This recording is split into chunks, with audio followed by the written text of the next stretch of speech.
Alright, so next we have Leetcode problem number 155, min stack. So the question asks us to design a stack that supports basic functionalities like push, pop and top. But there's one more thing that we're supposed to calculate, that is to retrieve the smallest element in the stack. We could do this normally as well, but the question clearly states that this must be implemented within O of 1 time complexity. Now for this, I'll be following the two-stack approach. So when I said I'll be using the two-stack approach, what I mean is I'll be using one main stack and one min stack. The min stack here would be used for storing the smallest possible values at any given point in the code. So let's say I have 3, 5, minus 2 and I'm supposed to add these values onto my main stack. So firstly, the push function, it adds values onto the main stack. So let's start with 3.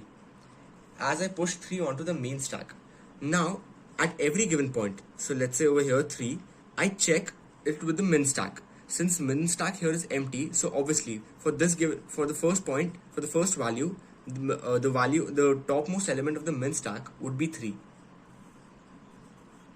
Now let's go on to 5.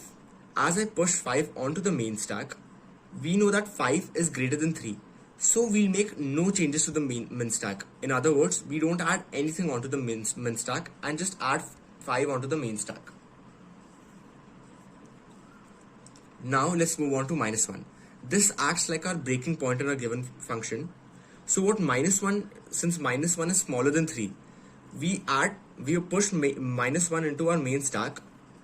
But when it comes to our min stack, we also add minus 1 and the topmost element of our min stack becomes minus 1 now. Now take 2. 2 is obviously greater than minus 1. So when we push 2 into our main stack, we again make no changes onto our min stack and our min stack remains as it is. So let's say if I have another value, minus 4.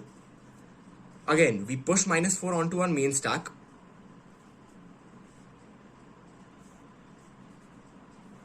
And at the same time, we compare minus 4, which is the topmost value of main stack, with minus 1, that is the topmost value of min stack.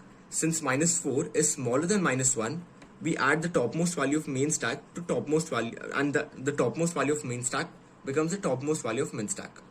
This was for push, but then again, we are also asked to calculate with respect to the pop function as well. And the pop function, as you all know, removes the elements from the given stack. So here what we do for the pop function is, let's begin to pop out elements from the main stack now. We have minus 4 here. As we pop minus 4, we check whether the topmost element of the main stack, is it smaller than or equal to the topmost element of the min stack. Suppose it's minus 4 at this point is the smallest element in the given stack. So as we remove minus 4 also gets removed from the min stack as well. Let's say minus 4 is gone here. So obviously minus 4 gets removed over here as well. Now let's come to 2. 2 is the topmost element of the main stack. And the topmost element of the min stack is minus 1. So if we use pop on main stack, it would have no effect on the min stack. So when 2 gets removed, the min stack remains as it is. Now let's go to minus 1. Minus 1, it's the smallest element at this given point of time. So minus 1, as we pop out minus 1 from the main stack, we are supposed to remove minus 1 from the min stack as well.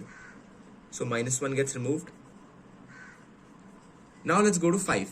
5, the topmost value of main stack is greater than the topmost value of the min stack, which is 3. So if we remove 5, it should have no changes on the min stack. And now lastly we're left with 3.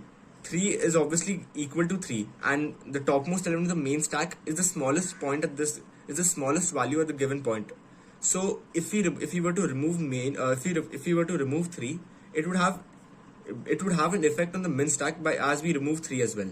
But in our code, in most of the cases we don't have to completely empty out the stack. All we have to do is push, and maybe at certain points of time pop, and then check the minimum value at that given point. So now coming to our code, again it's pretty simple here. We have 4 functions here, one for push, one for pop, one for top, and one for obtaining the minimum value.